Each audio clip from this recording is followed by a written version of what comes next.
सहाबी थे जवान, 12-14 साल उम्र, इश्क लगा सी खेड़ा खेड़ दी में। 12-14 साल उम्र, तो हर वक्त हुजूर के पास रहते थे। सहाबा कहते हैं हमने सोचा हर वक्त ही रहता है। एक दिन नबी पाक सल्लल्लाहु अलैहि वसल्लम ने कहा इनको जरा बताऊं तो सही, ये मुझसे प्यार कितना करता है। सहाबा को तजर्बा कराने के लिए हुजूर ने उससे कहा मुझसे प्यार करते हो? उसने कहा बीबा आपको पता ही है सारा। तो हुजूर ने फरमाया जाओ अपने बाप की गर्दन काट के लाओ। किसकी? औखा जे बाबा काम। हाँ, अपने बाप की गर्दन काट के लाओ। 12-14 साल उम्र, छलांग लगाई। मस्जिद नबवी के दरवाजे पर मौला अली शेर खुदा खड़े थे। उनकी गर्दन में तीर कमान तलवार थी, खैंची तलवार। और जब दौड़े ना जज्बात में, तो हुजूर ने फरमाया इसे पकड़ लाओ, इसने सचमुच काट के ले आनी है, ले आओ पकड़ के। आशिक नजाकत जानते हैं। हजरत तलहा बिन बरा बीमार हो गए, बीमार।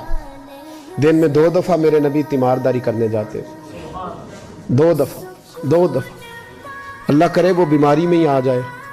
चिर होया मैनू तरले लेंदियां, कदी मोड़ मेरे वल वागा, ख्वाब मेरी विच एक बार जावे, मैं सारी उम्र न जागा।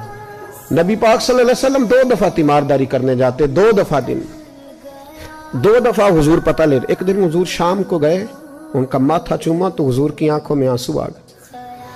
फिर मेरे हबीबे पाक ने उनके वालिद को कोने में बुलाया, कोई बात कही, बाप भी रोने लगे।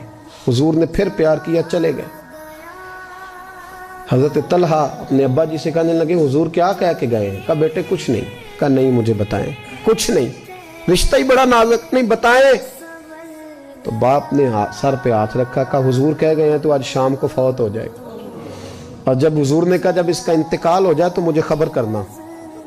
वालिद को चारपाई पे बिठा के तो हजरत तलहा ने हाथ पकड़ लिया। इश्क त्याग दोवें एक बराबर, पर इश्क दा सेक वधेरा। अग ते साड़े कख ते काने, इश्क साड़े तन मेरा। ओ अग दा दारू मीह ते पानी, मैनू कोई दसे इश्क दा दारू केड़ा।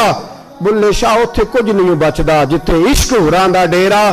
हाथ पकड़ा बाप का और कहने लगे अब्बा जी एक वादा करो, रात को जब मैं फौत हो जाऊं तो नबी पाक को इत्तला नहीं देनी, खबर। कहा बेटे हुजूर कह गए हैं देनी है, तू कहता नहीं देनी, क्यों?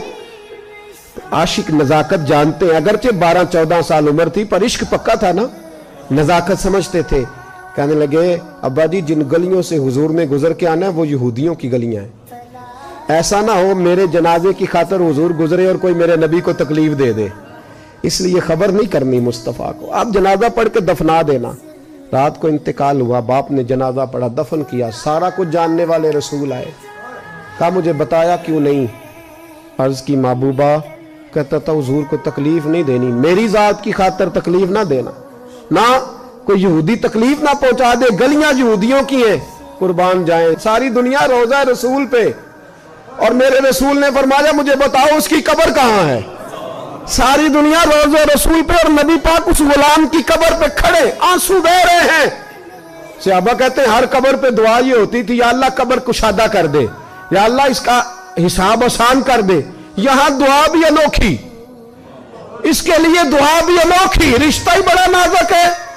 मेरे नबी पाक ने दुआ बड़ी अनोखी फरमाई, कहा ऐ अल्लाह जब मेरे तलहा की तेरे साथ मुलाकात हो तो जरा इससे मुस्कुरा के मिलना, वो तेरी शान के लायक है, जरा इससे मुस्कुरा के मिलना। कहते वजद हो गया तारी, इसलिए कि जो रिश्ता नबी का उम्मती से है और उम्मत का रसूल से है उसकी नजाकत को सिर्फ गुलाम जान सकते हैं। गुलाम जान, मैंने पिछले जुमे भी कहा था, मुझे एक शख्स कहने लगे आप बत्तियां लगाते हैं, झंडियां लगाते हैं। मैंने कहा बस नहीं चलता, हम तो तारे भी लगा दे, तुम्हें हमारा पता ही नहीं। मेरा दिल करता है गली गली फिरूं और ये नारा लगाऊं जान है इश्क मुस्तफा, रोज फुजू करे खुदा, जिसको हो दर्द का मजा वो नाजे दवा उठाए क्यों, और फिर के गली गली तबाह ठोकरे सबकी खाए क्यों। अगर दिल को ये अक्ल दे खुदा तो तेरी गली से जाए।